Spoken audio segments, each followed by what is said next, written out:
We are back at the Renovating Riches Radio, part 2. As you can see, I did not shower or change. No, it's been a week. It's been It's been kind of smelly around here. Same shirt, same everything, same venue. But yeah, it's a Different brand new beer.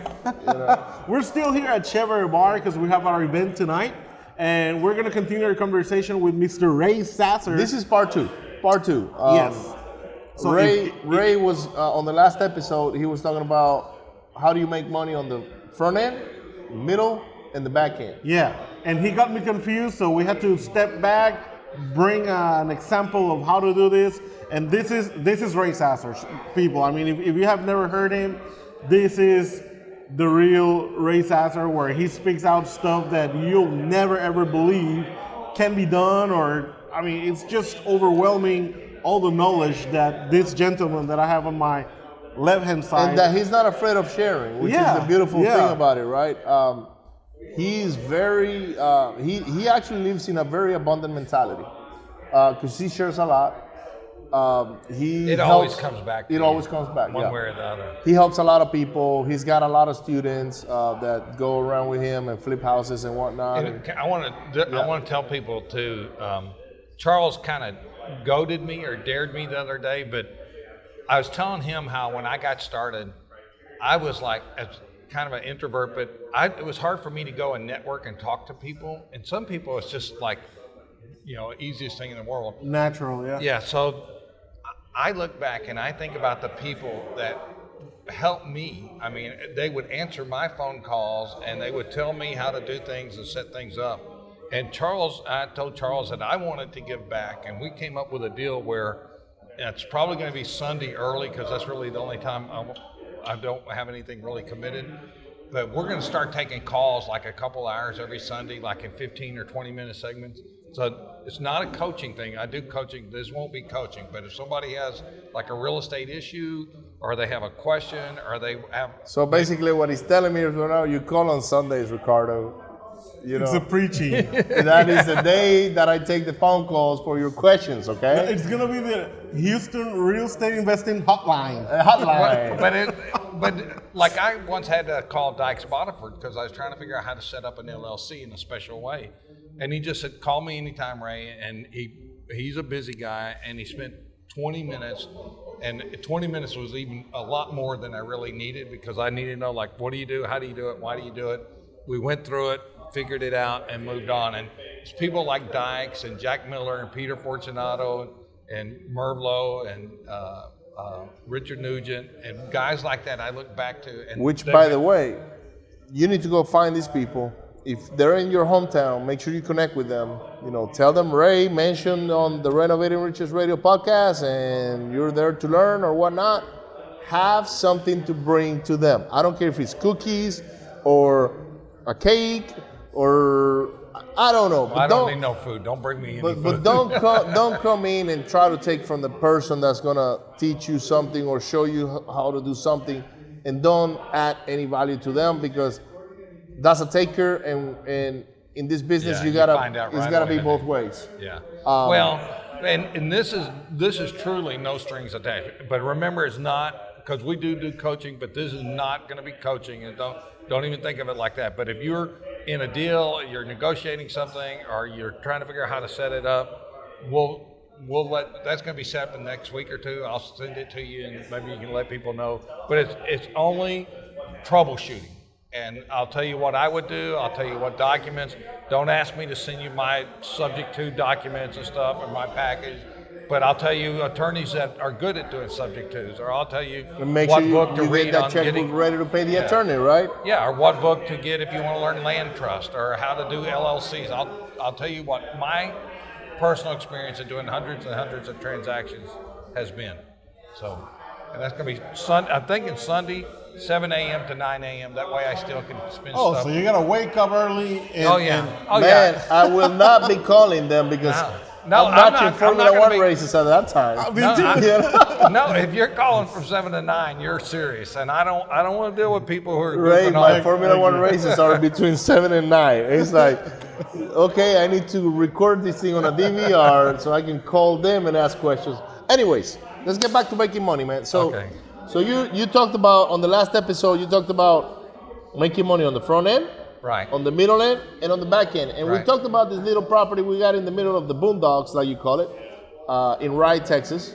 Just so you know, if you're looking for an owner finance property, Ray's got a pretty good one on his hands right now. That he's just locked up with us. We are the wholesalers. He's the investor this time. Okay. He saw the value on it. The good thing is, when he went to look at the property, the lady wasn't smoking weed on it, and it was actually nice to walk around. Not like the first time I went, where I actually got to see that and a few other things that Ray didn't get to enjoy. I'm pretty sure in Enjoy? 35 Did you use the word enjoy? No, I went in and out as fast as I could. I was just looking for structural issues, right? Right. How's the foundation? And that's when I realized this is the best foundation on a pier and beam property that I have seen in my entire life. I'm pretty sure in 35 years, Ray can tell us about weird stuff he's seen. He told me the same thing. He saw the foundation and he said, man, they really did this good. So anyways, structural wise is good. But Dennis brings up a good point. When you're out in the field and you're meeting people, there's some amazing things you see. And sometimes I try to go home and tell my wife things. You just learn. You can learn about life. And sometimes on the highest you and don't want lowest to tell level. your wife. Yeah. You know, sometimes you want to hold back a little bit on what you saw that day. We've come across some ladies that, you walk into a house, you're like, whoa, what happened here? Yeah, I remember one day we went to see this property. I'm not going to mention any names or anything. But this good-looking lady comes out, and, she's wearing a mini skirt. She was showing her attributes. A little more than than friendly. swimsuit. She wanted to sell the house and something else. And anyways, house was clean. It was actually Now I know why your wife goes with you. exactly. No. It was a double white. You know, that day it was Dennis and one of our private lenders and myself. We were riding around, looking at property. And we're there, and we see the kid and her son and blah blah, and she's showing us the property. But then I go in the master bedroom, and when I go in the master bedroom, I'm like, oh my goodness, what happened here? I mean, she just had a display of thongs and toys and high heels, and I'm just like, it looked like a Victoria's Secret / no, it looked like the adult store, Yeah, it was a mix of that, right? And I look at all of that, and then I'm like, oh my God, what is going on here, right? So then I come out, and Dennis and Barry, they were done watching the rest of the property, and then I go, What guys, do you mean they stayed in the room? No. I left the room, and I said, guys, you need to go out and check the master. They're like, for what? You already saw that. I was like, no, you really need to go out and check that out. Because, I know they're going to have a crack out of it, right? And they're like, I don't understand. I was like, dude, just go check the master bedroom. And then they go in, and they just both come out red, just laughing. And then the lady's like, oh, you have such a beautiful car. And I was like, yeah, I don't think I'm buying your property today. We made her an offer. But it was to her parents, actually. Her dad was the one selling the property. That was Anyways, selling the property. let's go back But to that's the kind of creative stuff you stuff. get yourself into, right, when you're doing this business. So making money on the front end, the middle end, and the back end. School us, Ray, on what does this particular deal that, by the way, I would say 90% of buyers will pass on because the house is in the middle of nowhere. They don't like the way it smells, or maybe they see that the roof needs to be changed or whatnot. Structural wise, it's okay, but they start looking at all the negatives instead of looking at the positives, right? How would you make this deal a slam dunk? Well, because it's in the country, to me, the only option, really in the country, the only option is to owner finance as your exit strategy. You just have to make it desirable and where somebody wants it enough that they'll owner finance it. The majority of people, when they buy something in that price range, they're worried about their monthly payments. So we got to be the masters of understanding income stream. Right. Once you have an income stream, people can buy pieces of that income stream.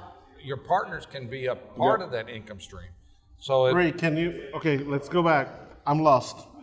Okay. What do you mean by that? Okay, well, an income stream is basically an amount of dollars over amount of time. Okay, so if So on this case, I sold him, because this is all I did. I'm not really wholesaling a house. I'm wholesaling a loan that's attached to a house. I created a loan already. right, When, or we did, because you were part of it, right? I was just the architect behind it. But I negotiated a down payment, enough money for him to move out, and enough money to catch up on taxes. All right? And then I said, look, how would you like to structure this deal to where you get paid off in 38 months? Okay, yes. And this is $500, right? So I got a loan now that he agreed to. He's like, yeah, I'll take that all day long. That's what really makes it attractive on that particular property. and let me explain that. So you did $500 a month for 38 months. The longer the income stream goes out, the better the deal is for us. Right. Because if we take the present value and discount it by a yield of say 7% over that 38 months, that changes the present value. So if it's and I'm going to make this up. If I had my calculator in front of me and we had the time, I'd tell you the exact numbers. But if you take 38 months at $500 a month, that's $19,000. Yeah. Well, if you discount that by 7%, I'm going to guess, and correct me y'all late if you want, but we can figure out the exact numbers. But that's basically $19,000, right? We discount it by, say, I borrowed the money from somebody at 7%. Well, for that time frame, that might be, it might be really in today's dollars, I might be paying $15,000. Now, if he would have done that instead of 38 months, what did I say? It's not that. Yeah. So You need to crack the present value formula. Yeah, you got to put it in a financial calculator. But say it's $16,000 or $17,000. So instead of 19, because you did it, I'm really paying 16 or 17. Yep. Well, two things happen right there. One is, if you would have went to, instead of 38, double that to 76. Well, that 16,000 present value would have really been 12,000. right. If you'd have went that to 100, it'd have been like 5,000. Okay. But it doesn't really matter because there's two other things that I know are working. One is with the $500 a month payment, because I asked you to say, look, don't make the first one due for 90 days. Yeah, okay? and I said that's no problem. So there's good likelihood I'll never take a payment out of my pocket. I'll make cash flow $200 or $300 a month just on cash flow, minimum. Okay, so that's good enough to do it. So I'm in right there. You got me right there. I got you a high. Yeah. Hello, So I'm in. But the other thing I know in these circumstances, when you said the person has I could just tell by meeting the person, I sized them up. The odds of me having that go full term are like less than 1%. Yeah, because you're gonna be able to renegotiate. So I'm going to Hold on. I want to take it step by step because people don't get it. If I don't get it, most people won't get it. Why you say that? You saw the seller, and you saw something. Well, he was qualifying the seller just like I did on the first time. Right. So just now, my don't get me experience. wrong. what do you mean when you say that you probably have to renegotiate down the road? He's not gonna be able to wait the 30. Let's cut it right here. I don't usually allow my buyer to go meet with the seller. Okay, I don't. Right. That to me is not. That's not how we do it. That's not for us standard operating procedures. Right. We keep them far apart. No, it's smart. The only reason I did that with you is because I trust you. That's it. Right. There's no other. There's a trust factor. So I would say, okay, let's bring Ray. Let him size him because now he's gonna go and understand who he's dealing with as far as making payments, as far as renegotiate. Because he's gonna go back and renegotiate. All I'm doing is selling a loan. A loan that a bank. So then the owner is a bank. Okay. The seller is the bank. Yeah. The seller is the bank. So Ray thinks that after 5-6 payments, Won't even last that long. really? Yeah. Okay. After 2 or 3 payments, he's gonna go desperate and say, "Dude, He's gonna say, Ray, can you give me 5,000? Or Right. I might even say, look, I got 5,000. How much of a discount will you give me? And if I give him 5,000, he gives me a discount of 8,000. My yield on that 5,000 might be 25%. Right. So I'm getting a yield on that. So if he's, for example, if he had lazy IRA money or whatever, I might say, here's you a chance to make it. And I might just say that like, I don't even want the spread. You know, I might, if he did it at say 12%, and then I would get the difference of between 12 and 25, which would be at 13%. So I could keep some of that discount I earned by prepaying, say half of it, but I might just give the whole thing to him because he might be my next private lender. I'll say, come on into this, see how it works, get a feel for it. He's talking about another lender getting involved in the transaction. What do you call lazy IRA money? Well, right Somebody now, else got 20, 30 grand. in most custodians in the country, there's trillions of dollars in IRA money right now. So, and one of the things you said you wanted to talk about was the inherited Roth IRA. Nobody gets that. Very few people. But lazy money right now, if you've got your money sitting in an IRA account, which a lot of people do, they're earning less than 1% on that money. Yes. So they are hungry to do something with it. Plus, not only are they hungry, they want to just, how can I get into something, Ray? Make sure I don't lose my shirt, but then also get an understanding of how it works. And if you nurture those people along, show them how it works, show them how you got your values, the next thing you know, those people are saying, okay, I get it. You can do 2 or 3, then they're ready to write big checks when you need them. And so, to me, this is a little deal, but it's the same whether it's big or little. It's the entry door to a whole bigger game. That's how we got a bunch of properties, like, because we have a house that we contracted, and then we're like, okay, do we wholesale it? Do we flip it? Do we keep it for rental? Do we owner finance it? So we start going through all the different checks. Right. But you have a property, and once you have a property and you have a deal, then a bunch of different doors open up, right?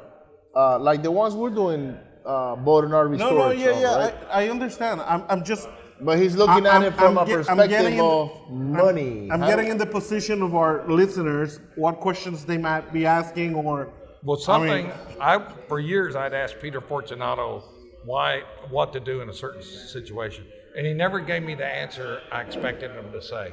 Well, what it turns out was what Peter was doing was telling me about the deal after the deal.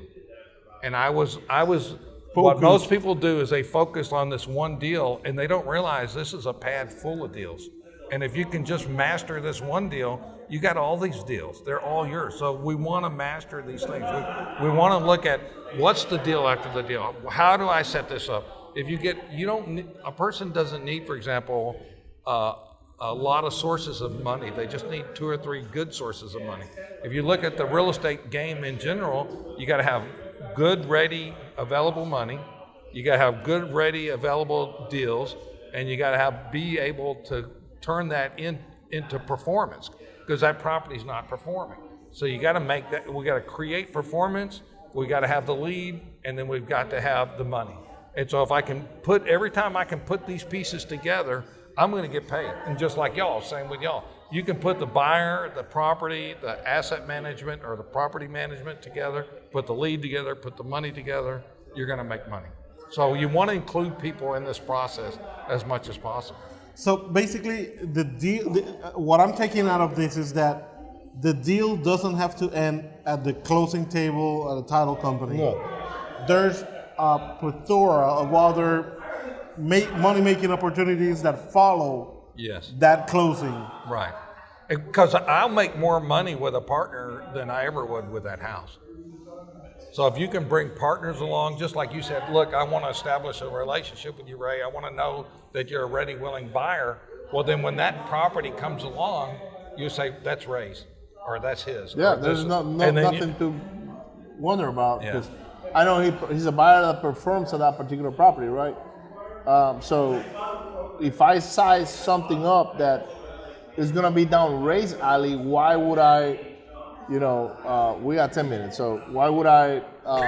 Dude, I'm trying to be discreet here. You saw me, right? I'm like, and he goes out, all right, we got 10 minutes. We got 10 minutes, guys, so you guys better take notes right now because what he's showing you right now is pretty good stuff, man. Because most people, so the flipper, what's his deal? Oh, I gotta buy it at 70% minus repairs. I gotta fix it up, and then I gotta sell it at retail, and boom, that's it. I watch HGTV.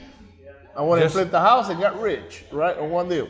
Yeah. But what he didn't realize is he ended up working for the IRS. He ended up working for the lender, Title company, the lender, the wholesaler, the whole 9 yards, right? Yeah, and you're so deep into that game that anytime somebody says, I want more money, you have to write them a check. On owner finance, you're virtually in control of the whole process. It's much less sophisticated. It's a much better way to do True business. story, what you just said, Ray. We had this wonderful property in Richmond. Brick home, built in 2014, subject to. Right. We closed on it with like 10 grand, maybe 10 to 12 with title and all that. We tried to wholesale it. And we were like, look guys, here's this property.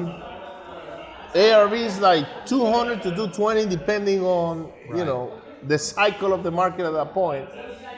All you need is $30,000 to get in it. It's got a 3.7% interest loan on it. Underlying loan On it. For, I think it was Were you able to wholesale it? No. Nobody picked it up. Nobody did. You're describing a deal that I did like probably 8 years ago. We did that. We did that deal. We put $5,000 in it. The people turned around. We turned around and owner financed it. And the owner came in and put $30,000 down. Exactly what we had in it. So. Oh, this one is even better. Yeah. So exactly what we had in it. And so then we did a wrap, and we're no cash within 3 months, no cash out of pocket. So we had that 3-month period where we needed the cash. That's where having partners that understand this and say, well, can I get a percentage? Or what if they could get the tax write-offs and you let them have the tax write-offs like they're high income people. So we took that.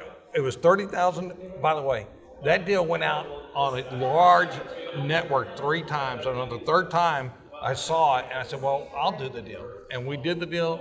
We put up $30,000. We sold it with $30,000 down. We created $50,000 in equity in the note, and we had a 5% spread. Well, If you do the math on ours, those numbers, I think it's even sweet. It's very similar because we don't have 5% spread. We have probably We have a 4%. 3.2% spread. 3% on 200,000 is 6,000 a year, 500 a month. That's but right. but we got. I mean, Plus we you got equity. ended up selling. We ended up wrapping the underlying note with a new note at 7%. But they brought $20,000, $23,000. Some change. So if you could have kept we under, made money already when we closed. Right. We're making money every month. The underlying note has 24 years left. We made a note for 30. So is the that last. y'all created a note? Yes. Created a first? Yeah. Yeah. Okay. Well, we're you would have wrapping. been better. Yeah. So you lost. How much was that note for? Which one? The new rep? No, the old one that you paid off. The old 160. So you lost You lost $400 a month by getting the new loan. If you could have kept that old loan in place. No, we kept one? the old No, loan. the loan is in place. wrapped. Oh, the original. It's a wrap. Oh, It's a wrap. Oh, I It's a thought you wrap. said you replaced it. Oh, No. on the wrap it was. We 7%. wrapped the underlying. Yeah, the note. original loan is at 3.7. We wrapped it for 7%. Yeah, that's good. So we created $60,000 worth of equity. So you got 7% on 60,000 and 3.3%, 3.7% on 160. Right. Yeah, that's the same deal we did, and people don't get it. They don't understand. And let me tell you, you know what? 99% of the people didn't. Why 99% of people didn't do it? This is the power. This is the most important thing we can talk about. 99%. Take notes. 99% of people didn't do it because they didn't have that partner that could put the $30,000 Right. up. If they'd had that partner, they could have put the $30,000 up. I And if they think believed it. on our case, most people didn't do it because they didn't understand the deal. They didn't understand the area. But I was like, guys, Yeah. you're getting a loan attached to a beautiful home. Right. That's what you're getting. With no personal liability. None whatsoever. I mean, I was like, good Lord, what Yeah, so we tried to wholesale it. No one will take it. So we ended up getting the money that we needed to I guess I'm reinstate gonna the loan. And I guess I'm going to have to take y'all stuff out of my spam list and start paying attention again. We get joking. good stuff, Ray. So I know, I do. Every time I look at it, it's good. we get good stuff, and we actually got, I think it's 6 or 7 deals right now. About 6, yeah. And we were a little depressed this morning because, like, man, we're only down to like 6 or 7 deals. We usually have now from 10 to 20 at any given moment, which for the most part, we want to take on most of them, okay? Right. We are like you. We like keeping deals. We like the long-term cash flow, owner financing, the rentals. Right. We don't enjoy the rentals as much because even though we rehab the properties right, they still demand some of our time. And we are on a transition to where we really want to automate things.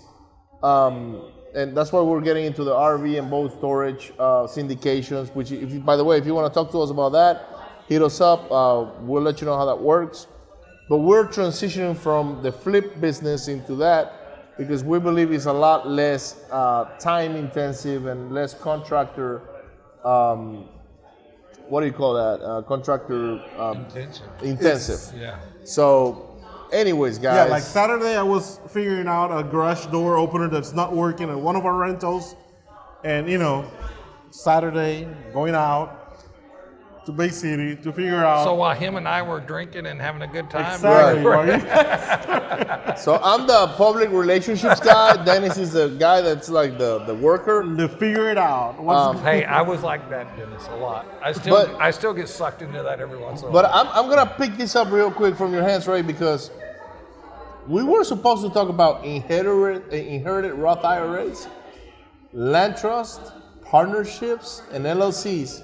And we didn't touch one of them. We ended up talking about deals that we're doing right now. So, by the way, Ray, thank you so much for having me. sharing your wisdom. It's always a pleasure. And if you come across Ray, make sure you talk to him, you say hi, and absorb some of that knowledge. We have to shut it down because people are showing up to our event here in Katy.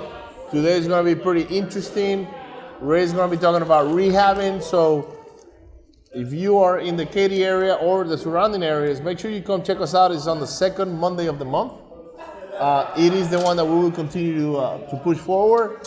And Ray, thank you so much again. We appreciate you. We appreciate all the knowledge and wisdom that you share with us all the time. Guys, you need to connect with Ray Sasser. He is by far one of the most knowledgeable people that you can find in this real estate business in the Houston area. What did you say OG was?